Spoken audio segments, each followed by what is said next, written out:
मी doctor Rupesh Khandade, संचालक doctor Khandade आयुर्वेदीय psoriasis research foundation व आयुर्वेदीय psoriasis treatment centre, Darwha, जिल्हा यवतमाळ. दारव्हा येथे स्थित गेल्या 4 वर्षापासून आम्ही doctor Khandade आयुर्वेदीय psoriasis research foundation व आयुर्वेदीय सोरायसिस ट्रीटमेंट सेंटरच्या माध्यमातून एक सोरायसिसच्या पेशंटला नवसंजीवनी देणारे एक असे आयुर्वेदीय औषधोपचार केंद्र सुरू केलेले आहे. सोरायसिस जो एकंदरीत आजार आहे, हा आजार एकंदरीत एकेकाळी नावापुरता मर्यादित असलेला हा आजार आज खूप जास्त प्रमाणात या आजाराचे रुग्ण आढळून आहे.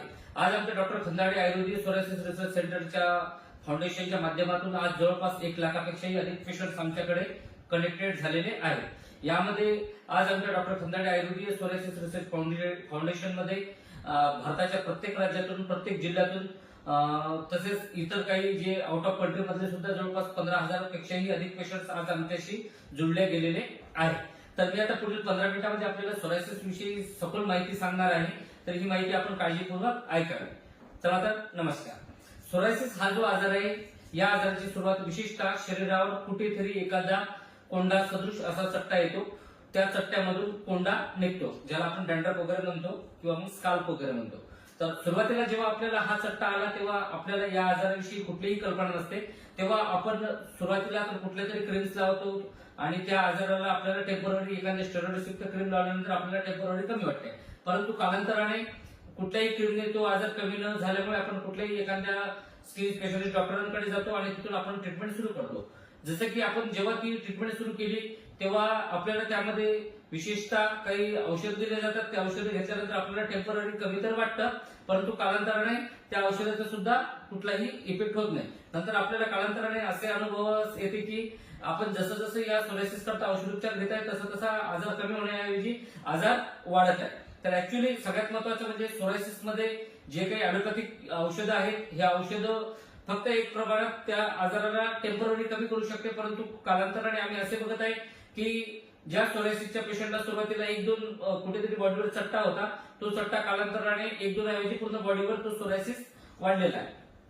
आज आमच्याकडे प्रत्येक वयोगटातील सोरायसिसचे पेशंट्स आहेत, जे की 1 वर्षापासून तर प्रत्येक 3 वर्ष, 5 वर्ष, 2 वर्ष अशा प्रत्येक वयोगटातील आज आमच्याकडे सोरायसिसचे पेशंट्स आहेत.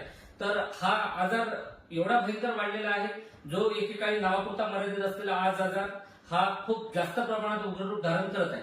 आणि आज आमच्याकडे असे काही पेशंट्स आहेत की वयाच्या 20व्या किंवा 25व्या वर्षी त्या पेशंटचे कमरेचे बॉल गेलेले आहेत आणि त्यांना ऑपरेशन सुद्धा जॉईंटची करण्याची गरज पडलेली आहे. तर ऍक्च्युअली एक सोरायसिसच्या पेशंटला सोरायटिक आर्थरायटिस नावाचा आजार होतो, जो की 20% सोरायसिस मध्ये मुळे होतो आणि 80% चुकीच्या घेतलेल्या स्टेरॉइड्स युक्त ॲलोपॅथिक मेडिसिन्स नव्हते. आज आमच्याकडे असे काही पेशंट्स आहेत की ज्याचे रिब्स, जी हड्डी आहे, एकामेकाला मणकी चिपकलेले आहेत आणि पुन्हा कमरेचे सुद्धा बॉल गेलेले आहेत. तर यामध्ये विशेषतः जे मिथोट्रेक्झिट नावाचे कंटेंट दिले जाते, या कंटेंटमुळे सुद्धा बरेच काही असे प्रकार घडत आहेत. तर आज आमच्याकडे असे खूप काही पेशंट्स आहेत की ते त्यांचे अनुभव सांगतात की डॉक्टर साहेब, मला सुरुवातीला छोटूसा असलेला हा आजार आज खूप जास्त प्रमाणात वाढलेला आहे. तर याच्या मागचं सगळ्यात महत्वाचं एकमेव कारण असं आहे की सोरायसिसचा रुग्ण हा सोरायसिसमुळे खराब होत नसून सोरायसिससाठी घेतलेल्या चुकीच्या स्टेरॉइडयुक्त औषधोपचाराने सोरायसिसचा पेशंट खराब होतो. सोरायसिस म्हणजे शेवटी काय, थोडक्यात जर साध्या भाषेत जर सांगायचं झालं तर सोरायसिस म्हणजे पोटात ठेवलेला एक बॉम्ब आहे आणि त्याच्यासाठी ॲलोपॅथिक औषधं, चुकीचे स्टेरॉइडयुक्त औषधं घेणं म्हणजे स्वतः एक प्रकारे रिमोट आहे आणि ते रिमोट आपण स्वतःच्या हाताने दाबून आपल्या बॉडीवर स्पोर्ट केल्यासारखं आहे. ॲलोपॅथिक स्टेरॉइड औषधं घेणं म्हणजे एक प्रकारे रिमोट कंट्रोलचं बटन स्वतःच्या हाताने स्वतः दाबून पूर्ण बॉडीवर स्पोर्ट करून घेणं आहे. आज एकंदरीत हा जो सोरायसिसचा प्रकार आहे, एकाकडे ज्या पद्धतीने गचकंद फंगल इन्फेक्शन राहायचं, सेम त्याच पद्धतीने आज या सुद्धा आजाराची संख्या खूप जास्त प्रमाणात वाढलेली आहे. माझी तर एक गव्हर्नमेंटला, शासनाला एक विनंती आहे की ज्या पद्धतीने प्रत्येक विभागामध्ये जे एकंदरीत प्रत्येक पेशंटसाठी गव्हर्नमेंट हॉस्पिटलमध्ये कक्ष आहेत, टीबी कक्ष झालं, बाकी HIV सारख्या पेशंटसाठी कक्ष झालं, थॅलेसिमिया, सिकल सेल्स या आजारासाठी ज्या पद्धतीने कक्ष आहेत, त्या पद्धतीने सोरायसिस साठी सुद्धा एखादं आयुष डिपार्टमेंट गव्हर्नमेंट हॉस्पिटलमध्ये सुरू करावं. नाहीतर येत्या 10 वर्षात एक प्रकारे हा जागतिक दर्जाचा असा एक रोग होऊन जाईल आणि तो खूप झपाट्याने वाढत आहे. आज आमच्या क्लिनिकमध्ये जर पेशंट जर पाहिले तर भरपूर प्रमाणात जे पेशंट्स आहेत की ज्यांना सुरुवात आहे. विशेषतः आम्ही एकंदरीत असं सुद्धा अनुभवलेलं आहे बरेच काही विद्यार्थी आहेत जे की आपल्या शिक्षणासाठी किंवा पोस्ट ग्रॅज्युएशन साठी आउट ऑफ मध्ये आहेत किंवा बाहेरगावी ते कॉम्पिटेटिव्ह एक्झामची तयारी करत आहे, नीट सारखी एक्झाम देत आहेत.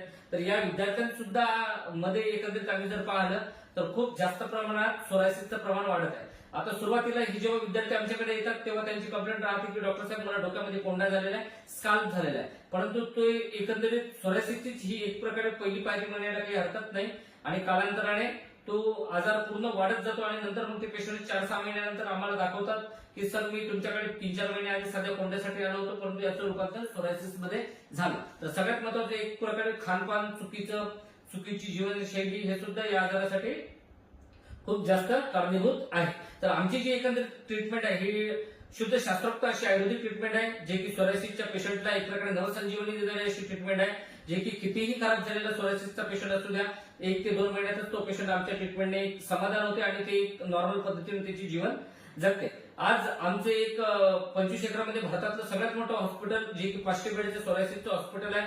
या सोरायसिसच्या हॉस्पिटलमध्ये लवकरच एक सुरू होणार असून येथे सुशिक्षित असा आयुर्वेदिक क्षेत्रात काम करलेला म्हणजे 40 लोकांचा सुद्धा आम्ही केरळवरून स्टाफ हायर केलेला आहे. तर एक प्रकारे जे आता आमचा नवीन जो प्रोजेक्ट सुरू होणार आहे डॉक्टर खंदाडे आयुर्वेदिक सोरायसिस रिसर्च फाउंडेशन व आयुर्वेदिक सोरायसिस ट्रीटमेंट सेंटर हे 25 एकरात असून भारतातील एकमेव असे हॉस्पिटल आहे. आमचा पत्ता आहे डॉक्टर खंदाडे आयुर्वेदिक सोरायसिस रिसर्च फाउंडेशन व आयुर्वेदिक सोरायसिस ट्रीटमेंट सेंटर, दारवा, जिल्हा यवतमाळ, महाराष्ट्र. नमस्कार.